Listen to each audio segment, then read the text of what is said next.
I guess I found it interesting that you shouldn't keep the same password for all that you sign into, because I had a habit of keeping the same one so I didn't have to remember it. Yes.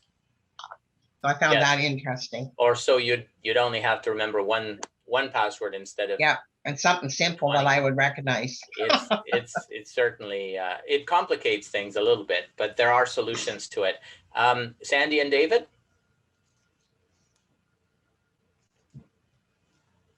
Just that when you answer those security questions, tell a lie. Don't make it true. Like Isn't that weird that a security guy would tell you to lie? That's odd. Yeah. Isn't it? But it's like, how do you remember the lies? You know? Exactly. Yeah. That's always the problem with liars, isn't it? They just end up lying so much that they end up getting themselves into trouble. So of course, every road leads to the question of what password database do we use? And I think that's one of the key topics that we spoke about at the end of the last session, is how do we select a password database? And when we select one, what do we do with it? And the answer is, I believe last time we spoke about password management tools. And I said that my students at the Ontario Tech University were just completing a study that week, which identified password managers and ranked them according to how trustworthy they were. So I'm happy to say that their study is now complete, and I can actually share that information with you. Let me see if I could pop it up on a browser window and then bring it over.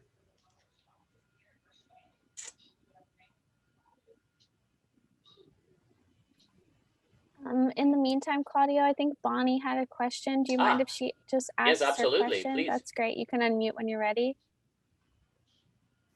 Yeah, that the flashlight on the phone was an absolute no-no. Get rid of it. Well, not quite. What I was saying was that downloading a flashlight app from the internet is a no-no. All phones come with a flashlight app. Don't necessarily try to delete that one because it's part of the phone. But a lot of apps, free apps online, will lure you with various flashlight apps that say they have some special features. Some of them cycle through colors, others have much more brightness than yours. All these little tricks to get you to download or upgrade your flashlight app, when in fact a study showed that out of the top 10 flashlight apps that exist on downloadable marketplaces like Google Apps or Google Play, out of the top 10, 100% were infected with some kind of malware or spyware. So I would strongly suggest that you not install a new flashlight app, but the one that's installed in your phone, the one that comes with it, is perfectly okay. Thank you for asking that question. Thanks, Bonnie. Barbara Wilson, did you have something to add too? All that I had to add was I didn't realize until I attended your class last week that every account you have, you're an individual person. And so not only your username, but your password and any secret questions create a new identity on every, so I have a Google account, I've got a Rogers account, I've got an Outlook account, I've got many, many things. I had never thought of it in that way, and how the use of like just one or two passwords could really cause problems for you. That's right. Because I'm guilty of that. The powers that be specifically drive home the point to internet users that they need to use their real identity, always provide the right information, the most accurate information you have, you need to give to them, and that it matches who you are in real life. The reason is they want to have really accurate information, because if they don't have accurate information, they can't sell it, and then it's worthless. Our argument is that sometimes organizations that offer any kind of services, or just about anybody on the internet, is always looking to pick up as much information about you as possible. And most of the time it's without your knowledge or informed consent. Therefore, you should always err towards supplying a pseudonym, working under an assumed name or an assumed identity or a nickname simply. And that's, for the most part, it's okay. Obviously, you don't want to log into the CRA website with somebody else's identity or with your superhero name. You want to use your real identity for the CRA and for your bank. But if it's a matter of, say, downloading an ebook or signing up for a webinar, you can totally use a nickname. When I present to kids, I insist that they not use their real names. I insist that they come up with their favorite superhero names, and we just address them according to their favorite superhero names. And they create accounts online that have to do with those names. And of course, if something happens to those accounts, they're easy to just get rid of and blow them away, right? And they won't have anything to do with their real selves. We walk the kids through the process of signing up for a new Gmail or webmail or whatever free email interface it might be.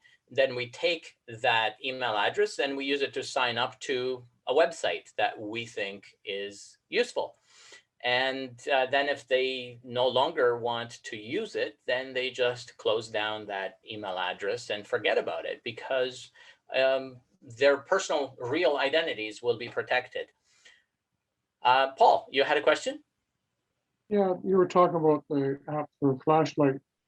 I've got Alfred on, which is using an old camera or an old phone as a security thing. It has a little thing on there that you can put the light on. Is that the same thing that you're talking about as being an app, or? Yes. So anything that's on your phone is essentially an app nowadays, because you don't really have a phone, you have a computer. So so I have a fancy 10-year-old BlackBerry right here, which is very impressive to all of you, I'm sure. The fact is, anything that runs on a smartphone is an app, but there's a big difference between the apps that come from the factory and the apps that some ne'er-do-well decides to create today because he's found some weird way of providing you with a flashlight, but siphoning your information from the phone. So the general recommendation is, do not install apps on your phone that you do not absolutely need. There are many reasons for this, including the fact that they're going to eat up your battery power and they're going to siphon your information invisibly. They never tell you when they do this. There's a study from the CBC that shows that they prefer to do it in the middle of the night when you're not using your phone. It just makes these connections and reports on its use overnight. So it's always best not to install any apps that you don't absolutely need. I have 2 apps on my phone. I have a flashlight, which came with the factory, and I have a password manager, which is encrypted.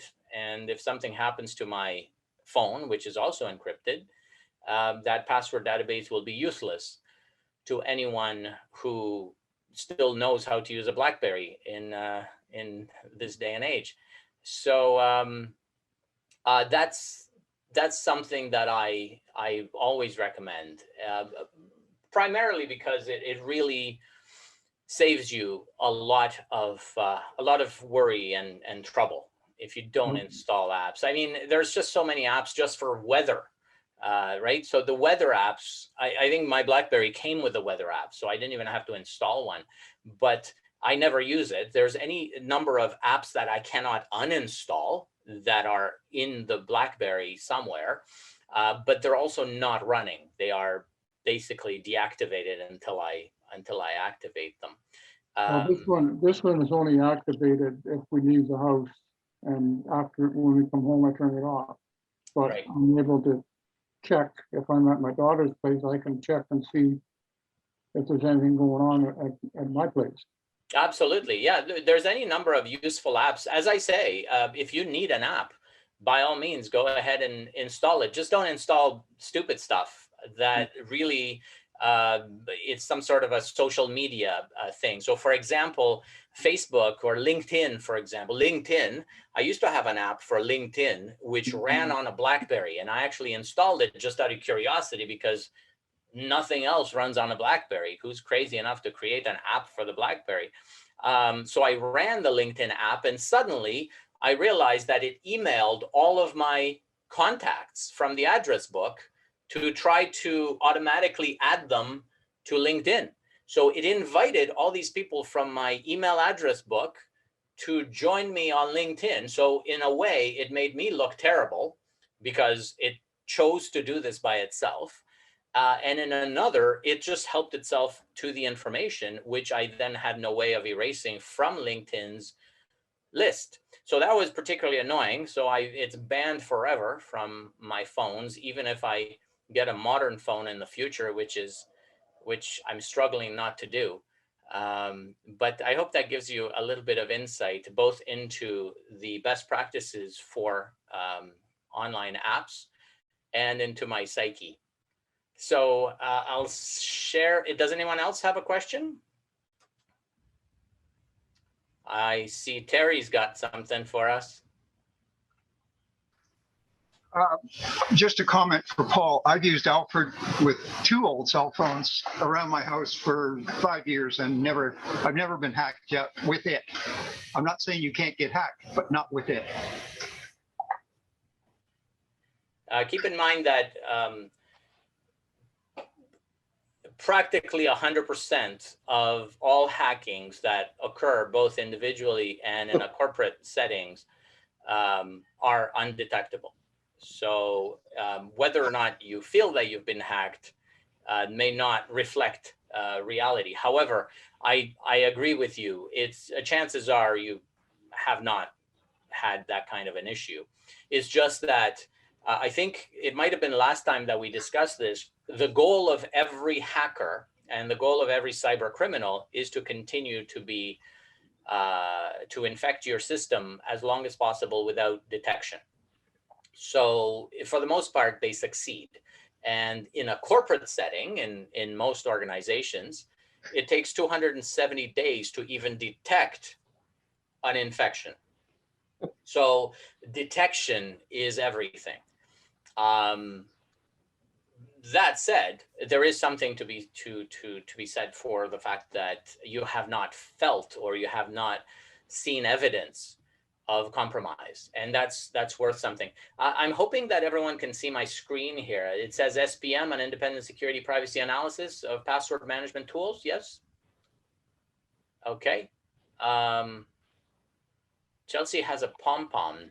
I'm distracted by Chelsea's pom-pom. But here is, and she's on the phone. Great. Kids these days. All right, so what I'm showing you here, which looks a little confusing, is the adequately cryptic results of an academic study into different password managers. And these are rated from best to worst. So for example, number 1 is 1Password. 1Password is a tool that's actually a Canadian company. Does anyone here use 1Password by any chance? I saw Sandy nodding to some extent. No, is that a no? No, never mind. So 1Password is a tool that's a Canadian company. Bitwarden is another one. There's a third called NordPass that the students dug up, and I'd never heard of it.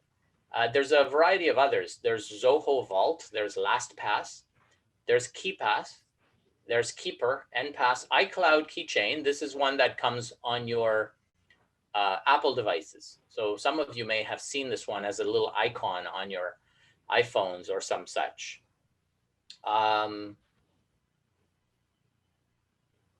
There's Dashlane, LogMeOnce, RoboForm, and Samsung Pass. Does that make any sense? So the way we ran it is we looked for some response from the company, right? We asked for the company to respond to us. 1Password had really good response. They responded in an hour. The other ones weren't too bad. Obviously, we checked for encryption. Otherwise, you're better off just keeping them in a notebook. And we also checked for multi-factor support, because obviously, if you've got all your passwords stored in one place, well, that's a high-risk situation. So you want to make sure that you've got an additional method of protecting your passwords. And that is a little code that arrives on your phone. And that's a second factor. So in addition to using a password to get in, you use a code which is generated just one time. Anytime you want to log into the password database, it gives you a code on your phone, and you put the password together with the code and you are allowed in.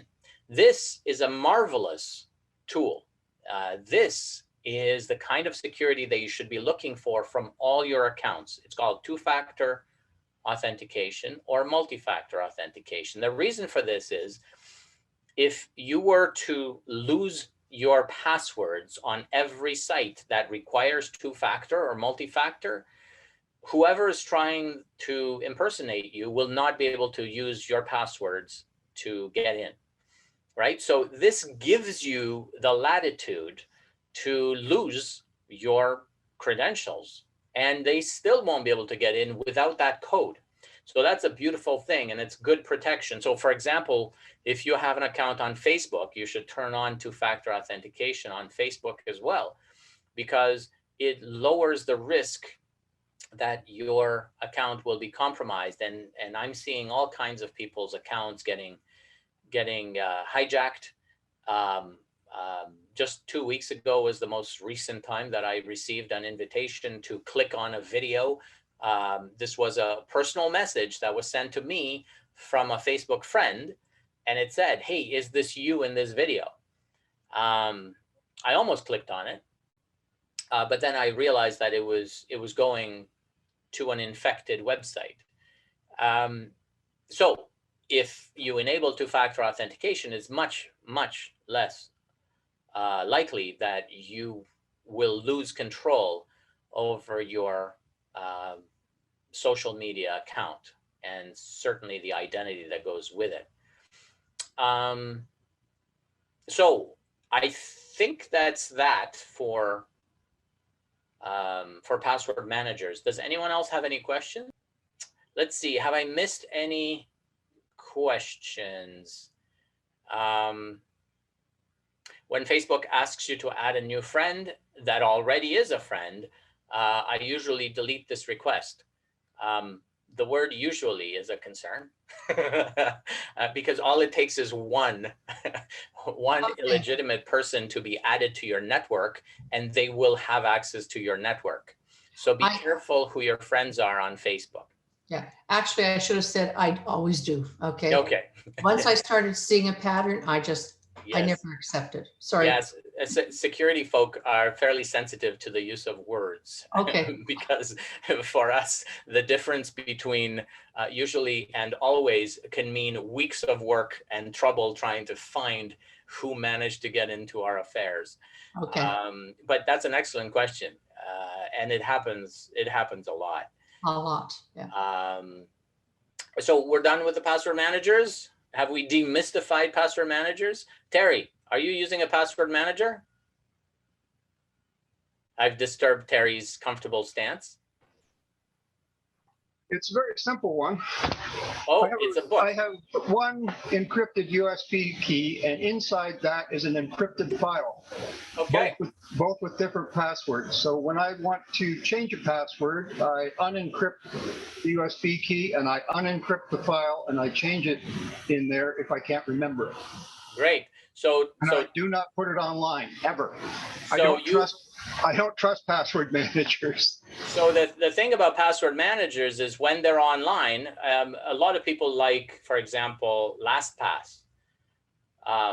LastPass has a terrible privacy policy, which applies to the entire organization and not just to their product. And if you read it, and you should always read the privacy policies of any tools or apps that you install, if you read it, you will find that they reserve the right to share certain information about you, and they don't give you any more detail about what information they might choose to share.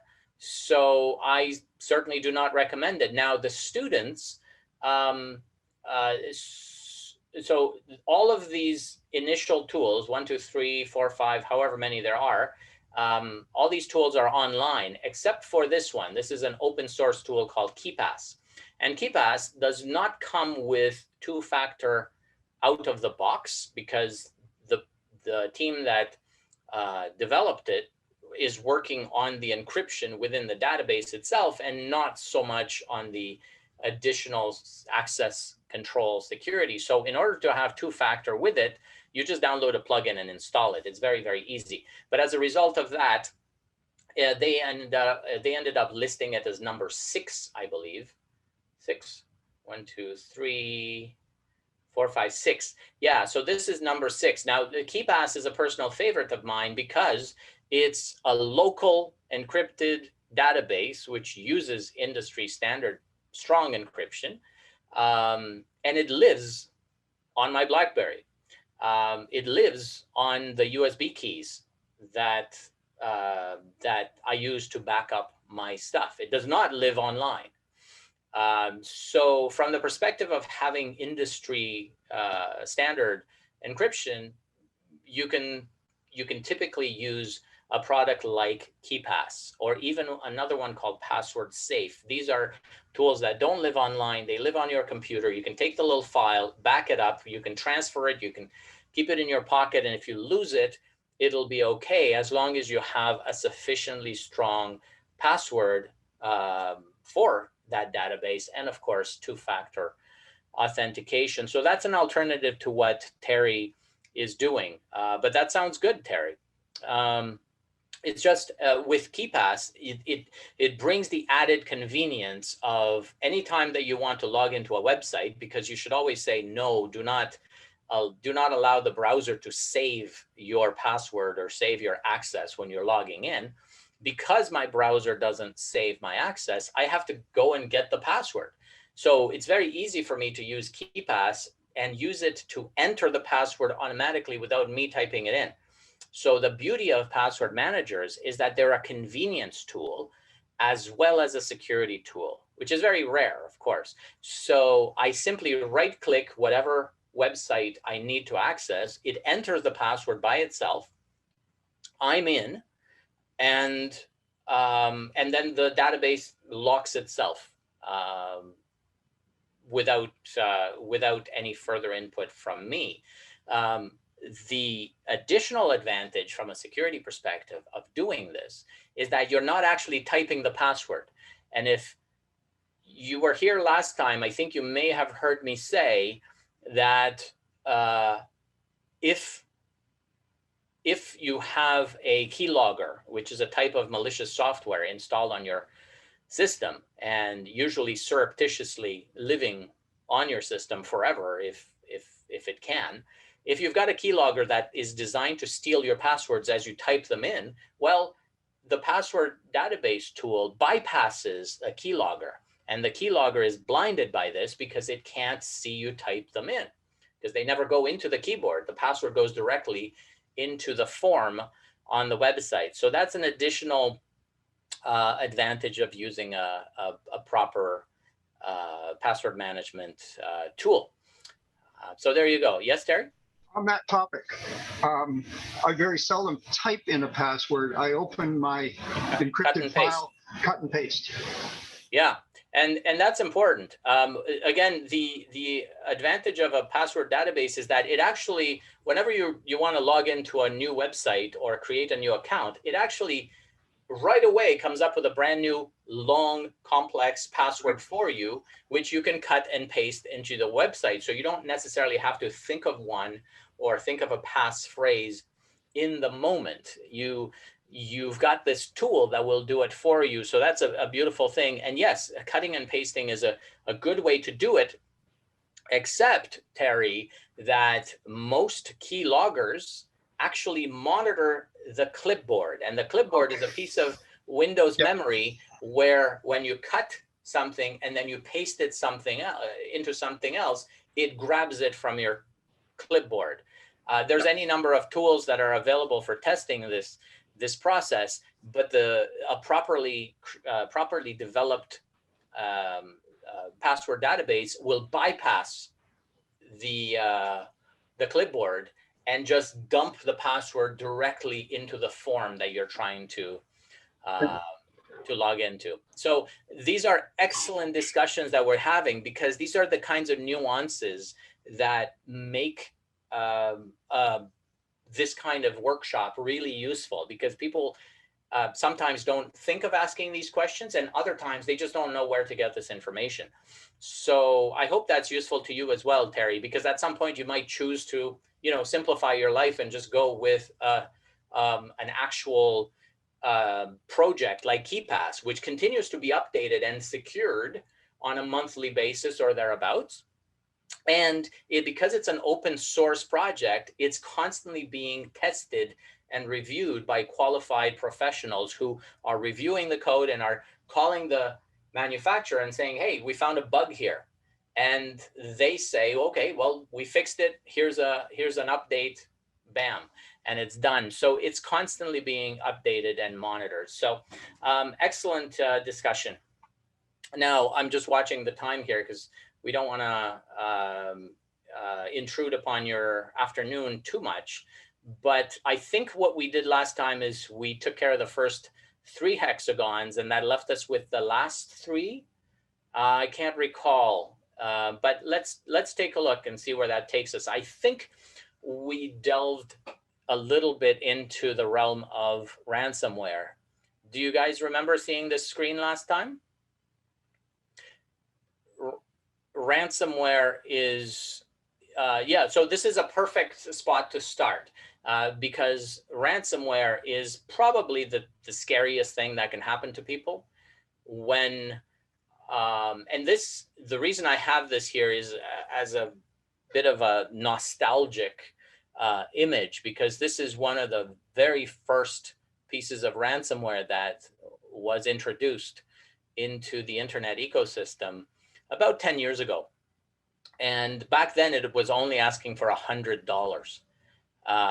To have those days back. Nowadays, they ask for thousands or tens of thousands, and it's a much more intimidating process. Now it's a really ugly screen. They basically pop up a README text file on your screen, and they tell you to go and figure out a way to get yourself some Bitcoin and give them the address of your Bitcoin wallet, which is a foreign topic to most of us, to use cryptocurrency to pay for these things. So it's not a pleasant situation, but ransomware has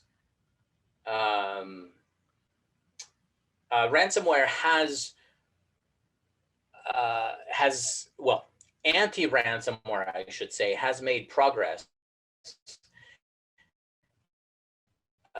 because over the past 10 years, I figured out a way to decrypt to this and to undo the damage. Either way, the way you protect against ransomware is the same way that you protect against any kinds of viruses or any kinds of links or posts that seem to be sketchy. Just don't click on them, right? So if you see weird contests like this one, like a little secret Santa, where they're collecting emails from you. Well, you can only imagine what they're going to do with your emails. If you feed some stranger your email address, at some point, you're going to be receiving weird messages, because the goal of everyone who's collecting information online is to add you to yet another list. And I can assure you, you're on a number of lists already. Last time we talked about Have I Been Pwned, the website where you can check for whether your email address was ever included in a data breach. Has anyone gone to that website and checked it? Hetty? And did you find yourself on the list? You're muted, but I'm assuming that was a yes? Yes, I checked my husband's email address and mine, and yes, but you could see, not to a large extent. And then I have a Gmail account that I rarely use. I had created it 5 years ago for something, and I went on there, there was nothing there on that one. Excellent. Yep. So some emails were on there and others weren't? Yep. Okay. So that's great. That's exactly what you should be doing. Did you also take the opportunity to check the little box that says monitor my email address in the future? Because that way you don't have to keep visiting the website. It will just notify you next time a data breach occurs and your email address happens to be part of it. So I'd recommend going back and just clicking the word notify me at the top of the screen, right? There's any number of bogus accounts. So for example, on Facebook, this Kinnick Foods, which is actually a legitimate company, was warning users that there's a bogus account impersonating them. So this is called corporate identity fraud. And they simply added an underscore to the end of their name. And they're constantly trying to lure customers of the legitimate company to submit information to them. All the information they need is just their email addresses. Once they have their email addresses, they can bombard them with any kinds of malicious software or with phishing messages forever, essentially, because once you're on a list, it's almost impossible to leave that list. So this is the kind of situation where you have a legitimate company that's impersonated by some unknown faceless party. There's nothing that law enforcement can do about this, and you just keep on getting added to more lists. So where was I? How did we end up there? There we are. So that's that for the Kinnick. There are rental scams that we need to be aware of. So I'm jumping around a little bit here because of the diversity of cybercrime that everyone should have awareness of. But there are rental scams where simply anyone can create an ad for an apartment, stealing pictures, posting a price, asking for money up front. People send the money up front, then they show up to take possession and nobody's there because it either doesn't exist or they stole the images or whatnot. So that's a very common type of fraud that you should be aware of when you're sending information. Can I just add something? Yep. This happened to us. We sponsored a Syrian family a year ago, and we were looking for a new place for them to live. And so two of our people went on posted looking for a spot, a rental, and a couple of people answered, gave them an address to go to. So they went there, and the poor man that lived there had no idea who they were. He says, I'm not renting my place. And so they had taken pictures from a previous sale, and that did occur. So we quickly, I said, remove you're asking on whatever Facebook or Marketplace you put it on, just take it off. So, but that did happen. Yeah, absolutely. And this strikes me as the easiest kind of scam to pull off. You just simply copy some images and you go and you rent some place that may or may not even exist. Yeah. You'll find this kind of thing on auto trader, for example, as well, with cars that may not exist. They just simply ask you to send in a deposit. These kinds of tricks, there are people who specialize in these things, and they do it every single day, constantly. And all they do is they just wait for people to send them money. It's a concern because they're very difficult to catch, and they're very difficult to convict as well. Yeah, we exchanged no money, and we just reported, we sent the info to the police, to the fraud. Excellent. Yeah, that's right. So you should call the Canadian Anti-Fraud Center whenever you can, because they're just the public-facing arm of the RCMP. And because the RCMP has a national scope, they can see these patterns, right? So they can look in the database and see whether this matches some other pre-established pattern, because you want to catch somebody that does it in mass. You want to catch some of the professionals. Otherwise, they're going to be chasing small amounts, and that's kind of from their perspective, it's a waste of law enforcement time. But if they can catch a big fish, it's good for the victims, and it's good for them as well. I keep getting calls from the various types of media outlets to comment on e-transfer fraud because people are finding ways. Thank you for posting that, Chelsea. People are finding ways to hijack bank accounts and to email themselves money from the hijacked account, which is why I always recommend that if you have a bank that uses two-factor authentication, to turn it on. And if you do not belong to a bank that has two-factor authentication, one, call them up and ask them to enable two-factor authentication, and two, go into your account and look for look in your settings for alerts. And if you can turn on alerts on anything, you will receive an email that tells you, hey, there's a new payee that's been added to your bank account, or there's been a change made to your bank account. And that's the best you can do. You can be notified when somebody else is using your account surreptitiously, which otherwise you would get no notification about.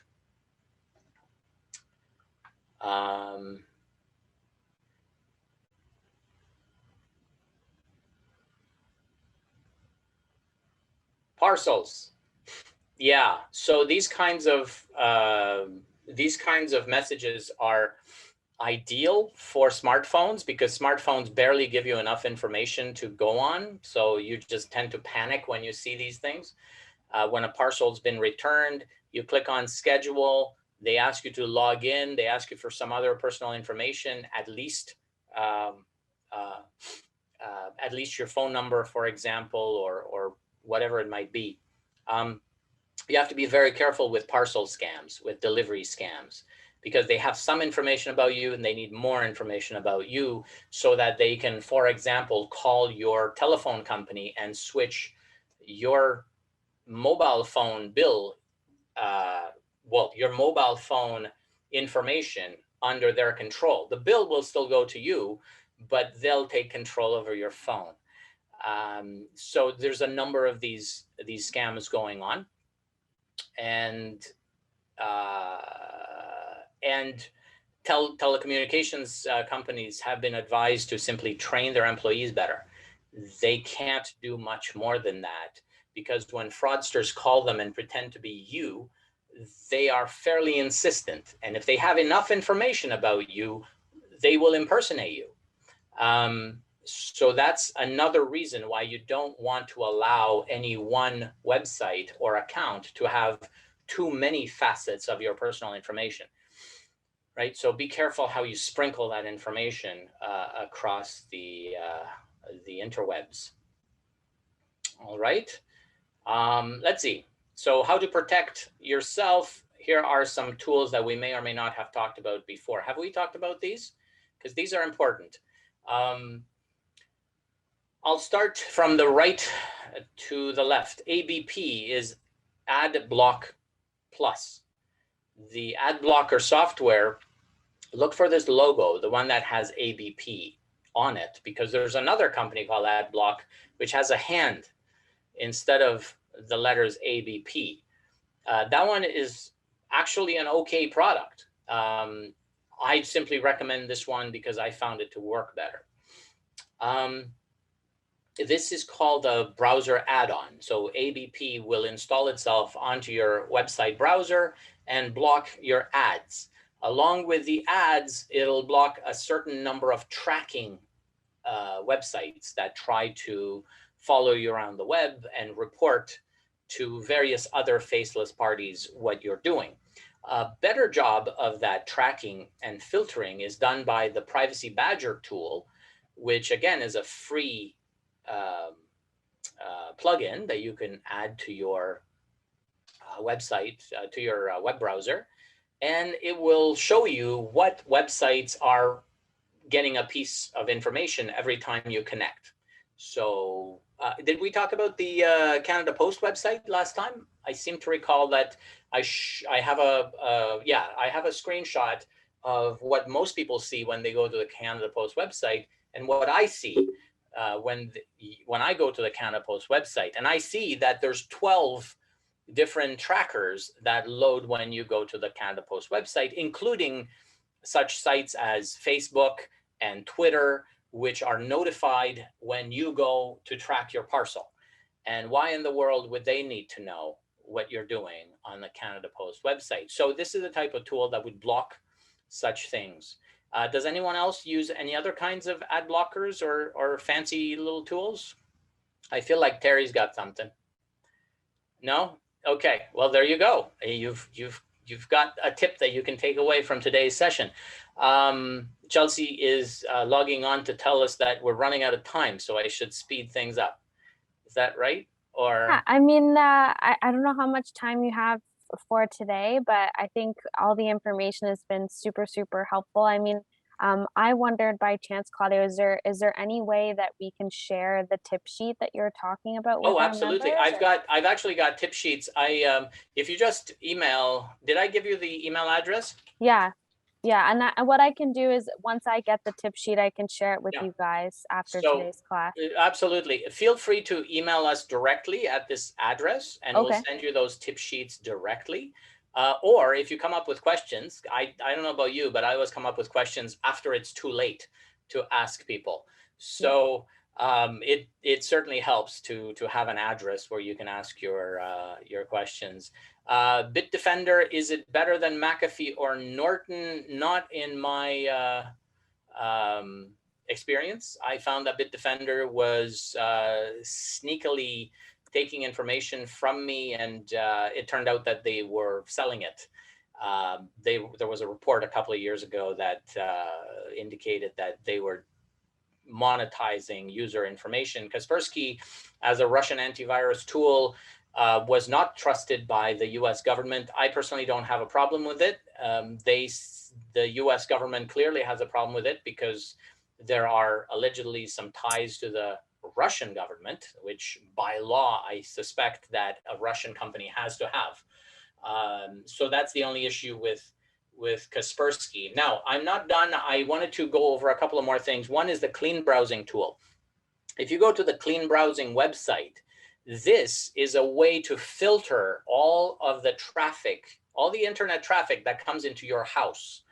And if there's malware and it's on a particular known list of malicious websites, this would not be accessible by your computer. So it saves your computers pretty much all at the same time. So I know that I've got all my kids' computers on a network in the house, and all of them are accessing the internet through a tool called clean browsing. There is a free version of this clean browsing. And if you go to cleanbrowsing.org, you can get it. Yeah, that's the one.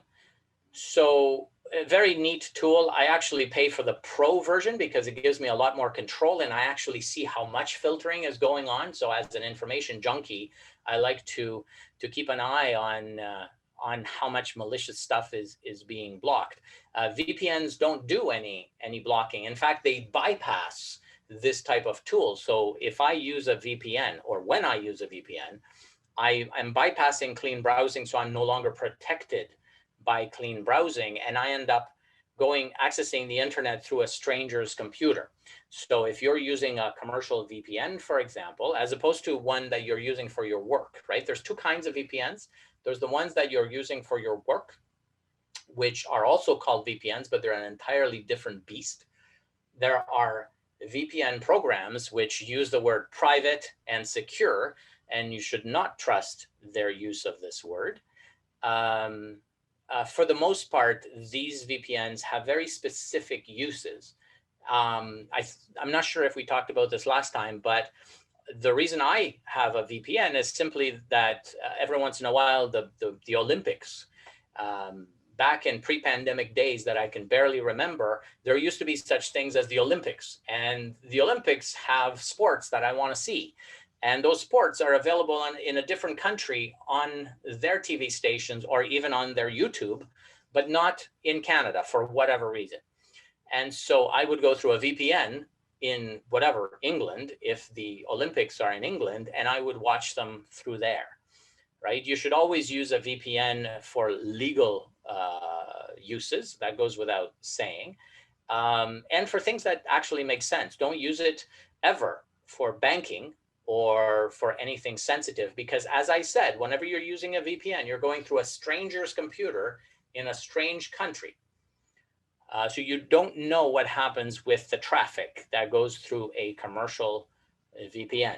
So don't fall for all of this. They're spending hundreds of millions of dollars on ads. I've seen NordVPN, ExpressVPN, all this other kind of stuff. Terry, what VPN are you using? Since you're nodding. He's not using a VPN. No, not now. We have, back in the days when I worked for a living, we had one at work. Right. So And VPNs for work are completely different animals, and you should trust those. Right. A VPN for work is just a coincidence that they have the same name.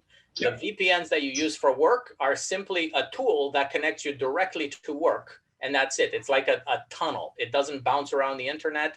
There's no way to see what's going on inside this tunnel, and it protects your communications.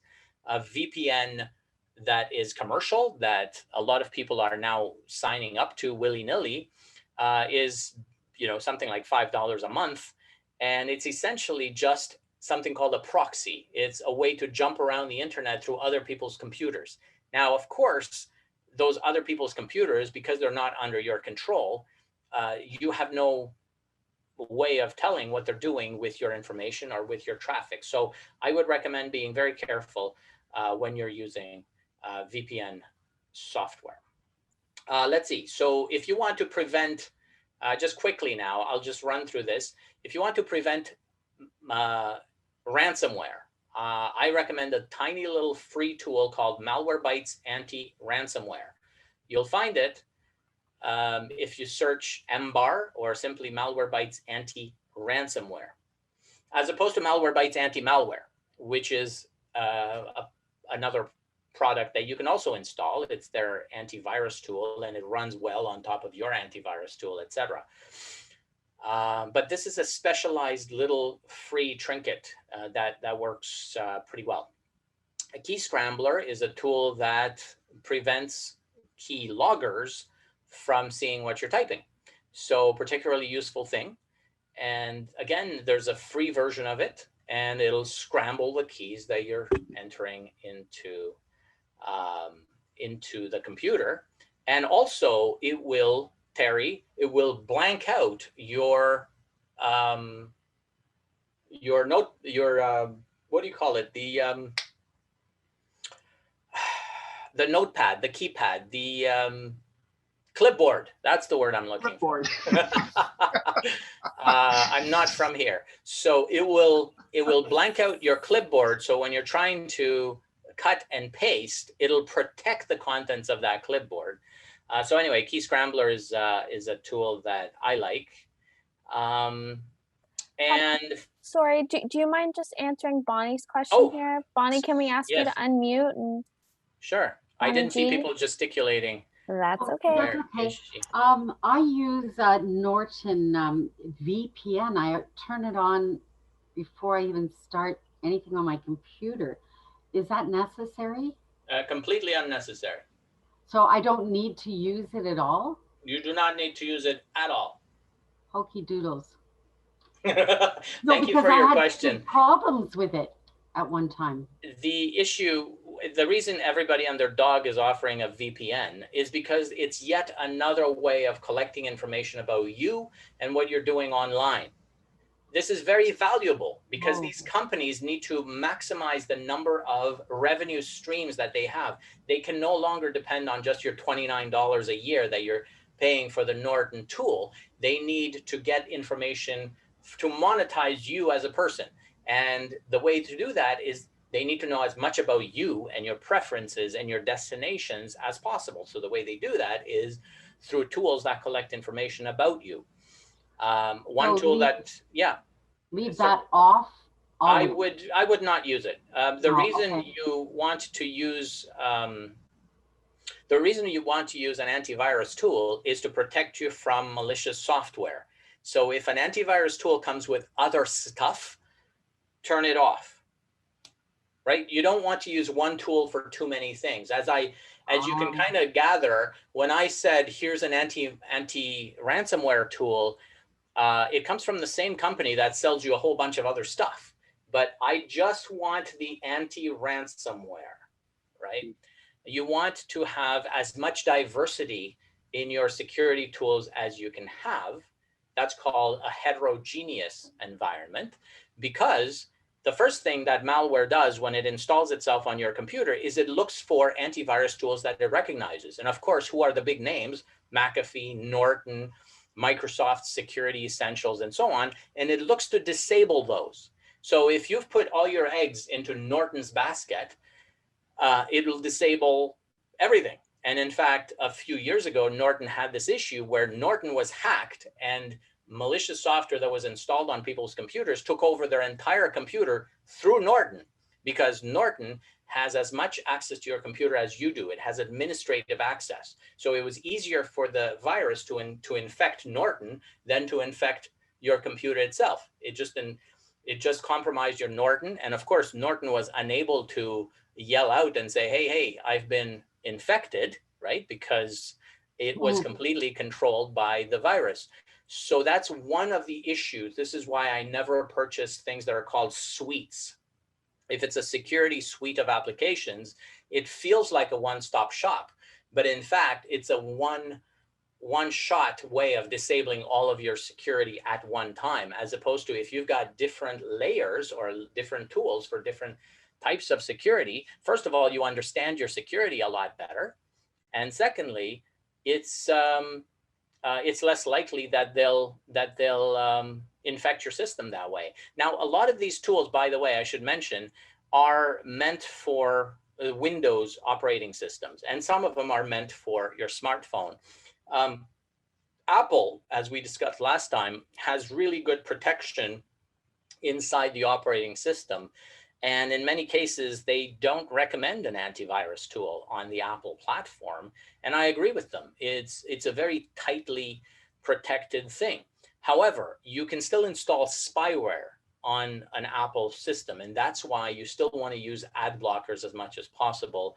And these tracking add-ons like Privacy Badger. Here's a couple of little toys that you might enjoy. One is the phishing quiz. So you need to test yourself to see how good you are at detecting some of these deceptions. One is the OpenDNS phishing quiz, which is literally that. If you type into Google OpenDNS phishing quiz, it will take you to this web page. And the other one is called the Google phishing quiz. So the Google phishing quiz, I actually like it a lot better.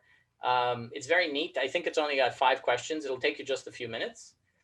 And it's available at this address, but of course, it's perfectly Googleable. They want everyone to use it.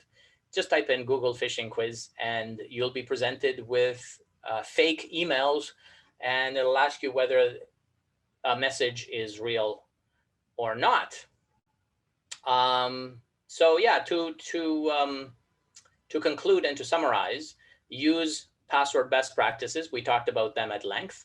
Use a password manager like KeePass, use two-factor authentication, and I'll send you a tip sheet if email or I can send it through Chelsea.